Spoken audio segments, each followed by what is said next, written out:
No, well, it's for later. No, it's for the next one.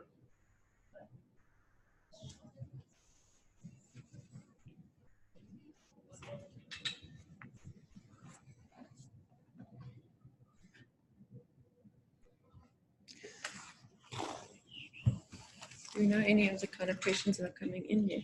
Mainly questions have been around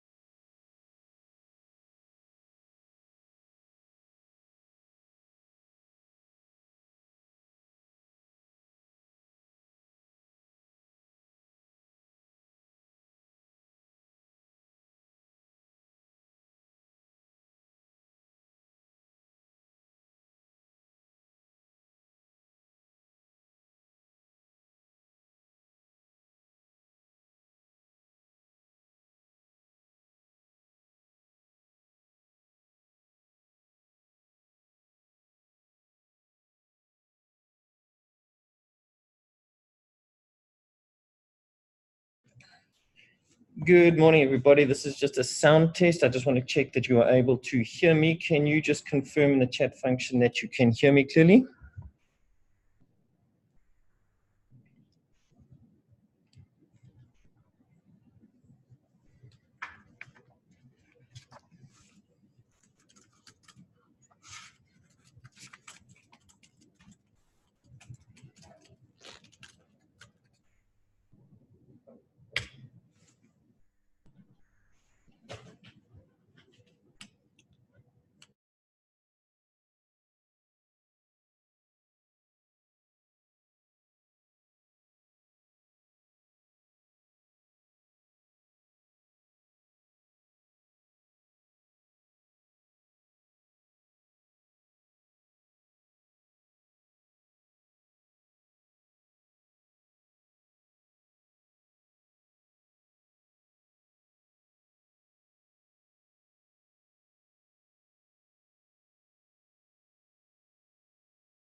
Ready. Good morning, everybody, and welcome to our Youth Employment May webinar. My name is Mark Ashton. I'll be hosting today in conjunction with our business development team, which includes Laura and Sinclair, who are here, and one of our partners from the World Bank, Maria. We'll be providing a bit of an update on YES and answering some of your questions. Maybe if I can just use it as a starting point, a couple of the generic questions that have come through that I'd like to deal with up front relate to the YES hubs, the implementation partner questions, and some of the other kind of numbers around the stats that we've been looking at. So one of the regular questions that we receive relate to our implementation partners. So in other words, you would like to be able to assist us in placing youth inside of organizations, or you would like to host youth but not sponsor them. We do have a full implementation partner guide, which we're able to circulate on request. This is quite a detailed guide, and there's some quite stringent requirements around this. Obviously, the intention is not to create an environment where youth are prejudiced in terms of their placement. So if you do have an inquiry around this, please mail me on marc@yesforyouth.co.za, and we will circulate the implementation partner guide for your consideration. Second question we've seen quite a lot of inquiries around, particularly from the enterprise development funds, is around the YES hub. So as some of you are aware, YES has a hub that is currently in Tembisa at the moment. We've got some fantastic footage of it, which I'm happy to share with you. If you do have hub-related queries, I'm happy to field some of them on this webinar, but I'd prefer to be able to send you a bit more detailed information around that and links to the aerial footage that's there. Let's get started. Right, so where are we with YES? At the moment, YES is sitting with just over 17,000 youth, which have been placed since the start of the year. We think this is a fantastic achievement. If you extrapolate those salaries over the last, over the 12-month period, this translates into nearly 750 million rands worth of youth salaries. This is particularly valuable to the South African audience in terms of bringing in terms of our growth that we've been going through. A lot of so what I want to do is just run through some of the types of businesses that are currently engaging YES. And I've got some interesting statistics which we've been using as a report back to the Department of Trade and Industry. At the moment, the average placement of youth per corporate is 70. That's quite an interesting statistic to have a look at. In terms of which industries, in terms of commitment number by jobs, our largest sectors are manufacturing, wholesale and retail, trade and repair of motor vehicles, financial and insurance services, information and communication sectors.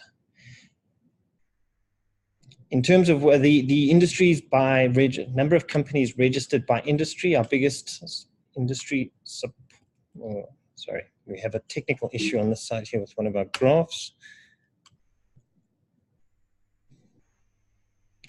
And again, this comes in, it pretty much mirrors what you've seen with the placements is wholesale, retail, trade, and repair of motor vehicles, manufacturing, information technology, and financial services. Maybe, Laura, just as a starting point, do you want to give us an update on YES from your side? Yeah, sure. So thanks, Mark. I think from the business development perspective, we've been very encouraged with the interactions we've had with businesses to date. And businesses understanding that this is an additive program and it's over and above what companies are doing for BEE and the country alike. And so from a business development perspective, we've been very encouraged around the feedback with companies. As Mark mentioned, we're around the 17,000 mark in work experience placements. And the conversations that we're having far exceed that at the moment in terms of companies who are just kind of finding out more and making sure they understand the framework fully around the YES program so that they can participate. So from our perspective, I think great feedback and great momentum so far. Question that comes in quite often, and we fielded a couple of them around this, is how does a business go about calculating its YES target or YES score? Perfect. So I think firstly, it's quite simple, and particularly if you go through our website, the 3 inputs that you would need for that is your headcount, your turnover, and your net profit after tax. I think if you've got those 3 inputs for your previous financial period, for your financial year end, you insert that on our website, and our website should calculate the target for you. But essentially, it's the higher of 3 formula. The one is a turnover table, the other is 1.5% of headcount, and the other is 1.5% of NPAT over 55,000. So no implications from those numbers other than just calculations and working out what your headcount number, target number would be. For those who registered, you will find that there was a link sent to you with a link to that calculator, and you'll be able to go and do that calculation yourself through the website. Maybe follow-up question then. We're talking about the BEE levels up. So right now we've recorded 8 businesses that have had a full BEE level up. We expect another 4 to come on shortly. Maybe just walk the users through what that BEE benefit is and how it would benefit particularly multinational businesses that have been in focus this week. Absolutely. So I think if we're speaking about generic entities there, the sub-minima requirement to participate in the YES program is that you reach the sub-minima, which is 40% around your quality, your priority elements in your scorecard, which is 40% in ownership, enterprise and skills, or an average of 50% across those priority elements. So there's some flexibility around that, in the sense that if for the multinationals in particular, if they are slightly below ownership in that case study scenario, they could still participate in YES if they reach an average of over 50% over the 3 priority elements. So there's some flexibility around that. Although I think it's important to note the intention around why that was in place. And as I mentioned, this is an additive program. So it's over and above what you would be doing on your BEE scorecard to date, with the potential of going up 1 or 2 levels on over and above that. Question that came through, and it relates to these level ups. You have the option of the 3 bonus points. That you've got the option of the 3 bonus points as part of this level up process. How does that work, and does that work over all 3 of the different categories that are available there to participants? Perfect. So ultimately, the legislation is quite simple when it comes to the points scored via the YES initiative.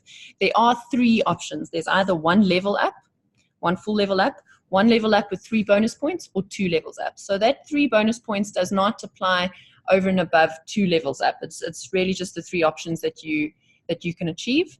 And it relates to increased absorption from your second year onwards. So option 1 is reach your YES target, and from your second year intake onwards to absorb at least 2.5% of that intake. Option 2 is reach your YES target and 5% absorption, and then the last option is double your YES target with 5% absorption. And those are the only, very simplified version, those are the only 3 alternatives you score on the BEE points. Question that's coming here from Tawai, and I just want to, and I think I'll address this up front. So we've got this question of how do businesses end up hosting youth? And I think that there are a couple of elements that we need to look at here. I don't, Laura, do you want to take them through the process of how small businesses can host youth? Absolutely. So I think what's important to note is that from a YES model perspective, we are driven around an implementation partner model, which is how we have largely placed youth through the YES initiative into SMMEs and other host placements. Practically how that works is that we vet and partner up with various implementation partners. Obviously, the more quality implementation partners we can get on board, the more we can reach the youth and communities, and the more we can use the existing infrastructure that's in place already with their own contacts on the youth front, as well as their existing relationships on the SMME front. And largely, placements would happen through our implementation partners that have been vetted by YES and placed through that mechanism. And there are means to connect with YES, and we're happy to hear from those host placement opportunities around quality placements and quality opportunities and work experiences for youth. And then we're happy to have those discussions with the YES team to see whether there aren't further connections we can make, whether it be through our implementation partners or otherwise.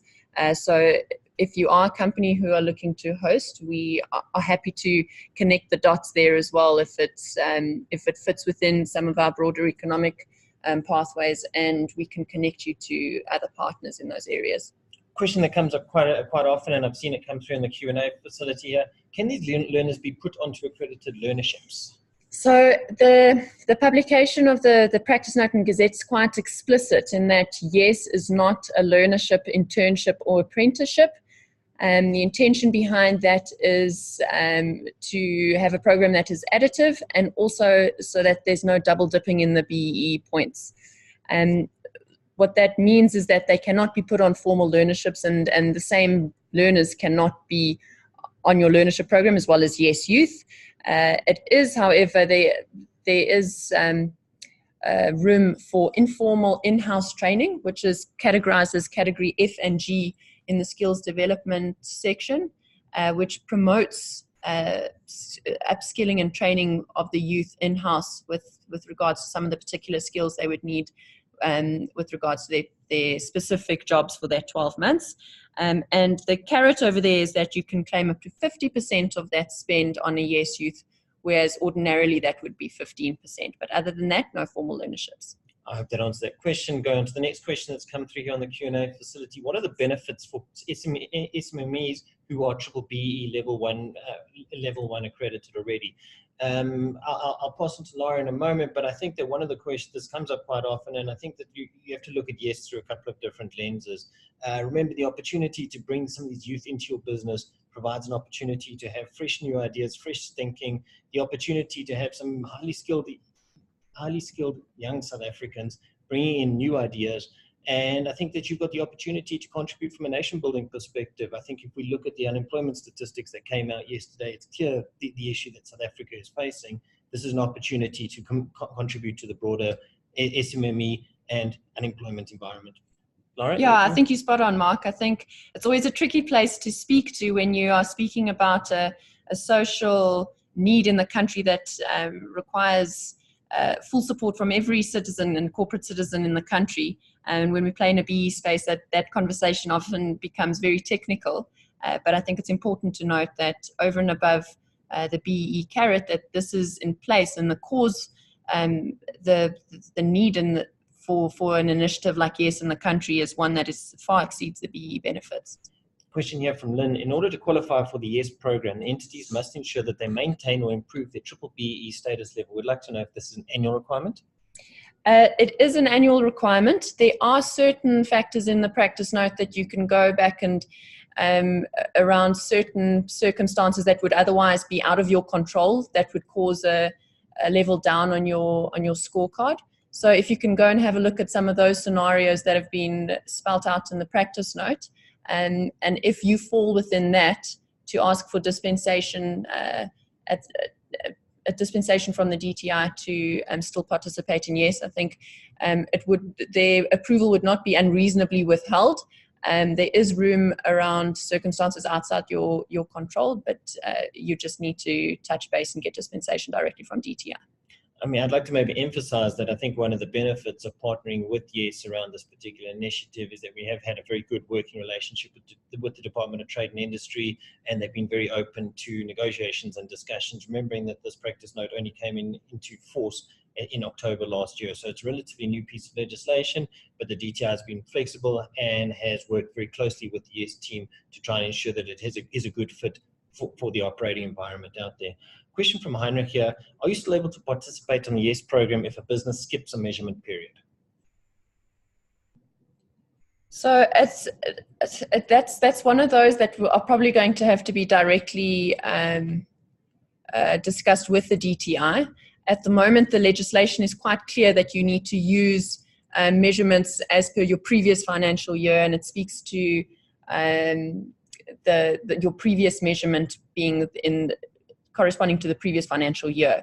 So I think that question is probably safer answered, and to understand the full effects and causes as to why there was a skip in the measurement. I'm happy to also circulate what we've got. We do have some additional supporting documentation, which includes our FAQs and a link to a dedicated DTI Yes email address, which I'm happy to circulate to all participants on this webinar.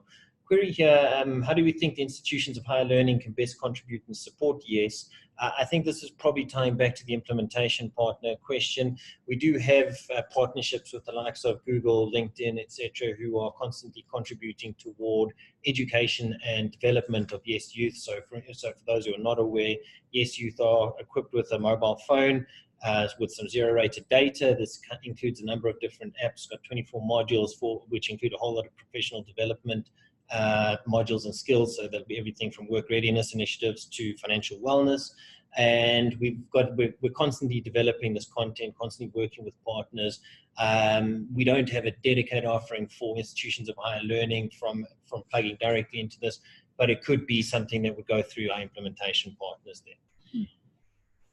What are the benefits for SMEs? Do we qualify as SMEs that are already running and want to absorb the youth within them? I think we've answered, Truman, I think we've answered that question earlier in it. Do we pay any grants to the SMEs that are absorbing these youth? So I think that's a case-by-case basis. I think the requirements from our perspective is just plainly that they are absorbed and that they do not necessarily have to have been absorbed post their placement in the corporate who sponsors them. So that would depend on case-by-case basis.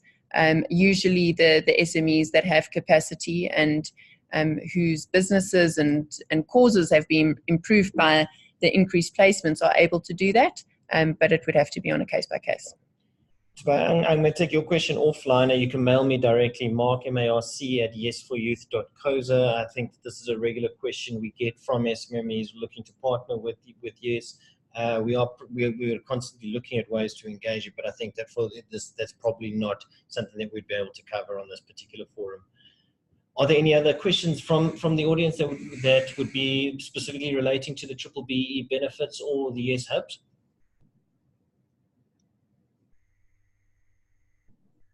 We had a question about that came up earlier in the week regarding absorption, and this is becoming quite relevant because Yes is, for a number of businesses, they're now entering their second year cohort. So in other words, the first set of youth are coming to the end of their first 12 months. And the question happens, what happens to those Yes youth? Are businesses absorbing them? How does the benefit roll over in that particular instance? Laura, do you want to take the audience through that? So, I think maybe what I can do there is just to look at this. The questions around absorption work are quite broad. I think there's obviously a question that comes up for what happens to these youth. Do we absorb them at the end of the 12-month period?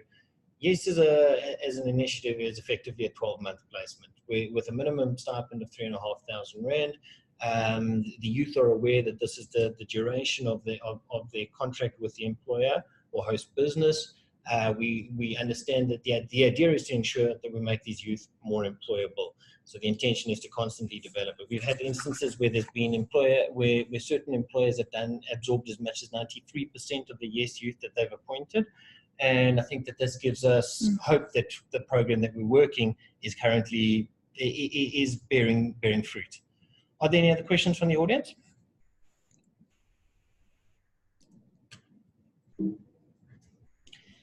Got a question here from Renee. In calculating your Yes target in the minimum wage at the company, for example, 7,000 Rand per month, when working out the Yes target, do I take the net impact over 3 years divided by 55,000 or 84,000? So it's still the 55,000. The 55,000 is merely an accounting entry. I think it was part of the negotiation of finding out how best to calculate the number of youth.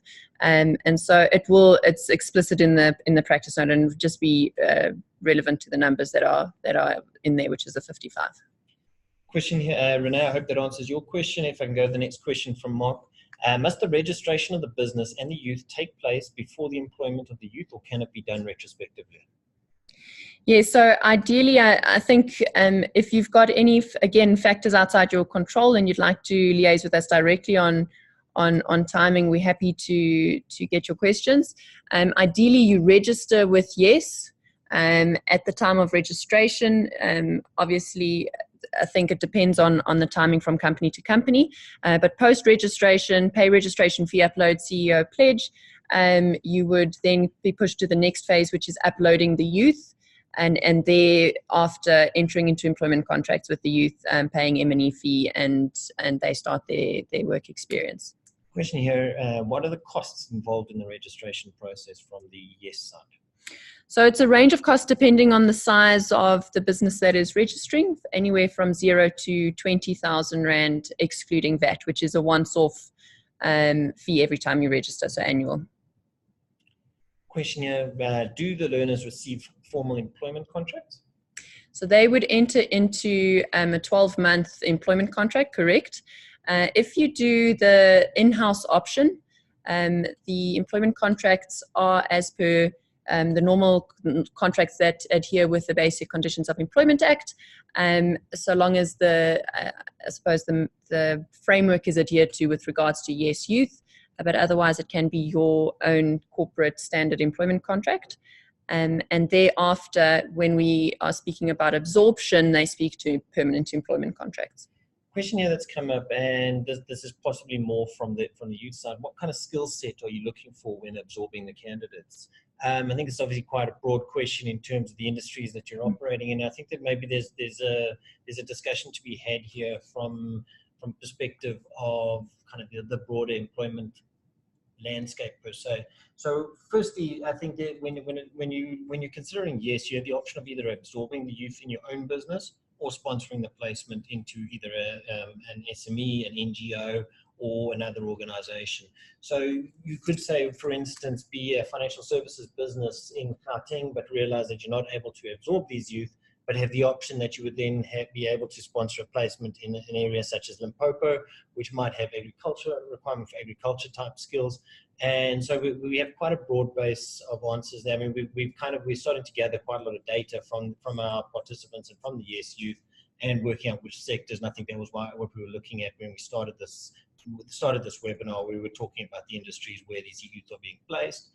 Bearing in mind, yes, it's pretty much a 5-month-old initiative at the end of May. We're still gathering data around that particular thing. Maybe there's also just a comment to be made around kind of the landscape from a geographic perspective. I think if you think about the South African economy, we typically have Gauteng and the Western Cape are your centers of capital and your centers of higher employment. It's very difficult for a youth to come in from an area like Mpumalanga, Limpopo, Eastern Cape, and try and compete for jobs with no social capital or financial capital. So one of the intentions around the host placements and the opportunity to sponsor placements outside of Gauteng Gauteng or Western Cape is to be able to go and develop skills in these areas. And I think if you look at for instance, our hub model that we're using in Tembisa, it's been a very good example of youth being able to develop agri-skills and pass those skills into the community themselves. Question here from Mark: must the registration of the business and the youth take place before the employment of the youth, or can it be done retrospectively? And then do EMEs need to maintain their automatic level 4, since they now have to go through a full verification?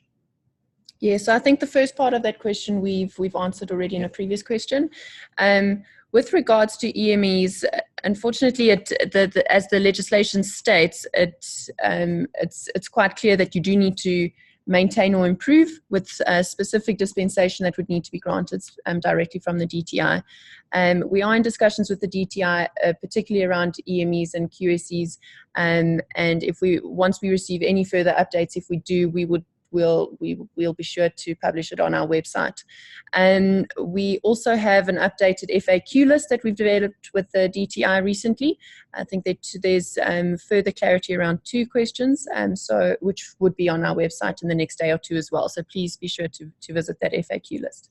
Question: we've got a couple of these around the employment tax incentive. Can ETI be claimed for these learners? Yes, so ETI can be claimed on Yes Youth. I think we encourage corporates to seek their own tax advice with this regard, and the specifics around implementation, but it definitely is an incentive that's linked to the Yes Youth. And are there any other tax concessions for the youth program, specifically looking at Yes? So ETI is probably the predominant incentive there. I think anything else that would be specific to your organization would have to be sought with your own tax advice. I'm cognizant of time. If there are any other questions that you have and you'd like to submit them, I'm going to give another 60 seconds for questions to be submitted. Thereafter, we're going to wrap up this webinar. We do have a playback facility which will be circulated. We'll also circulate a link to those FAQs. If you have any other questions, I'm going to give 60 seconds from now, and then we're going to wrap up.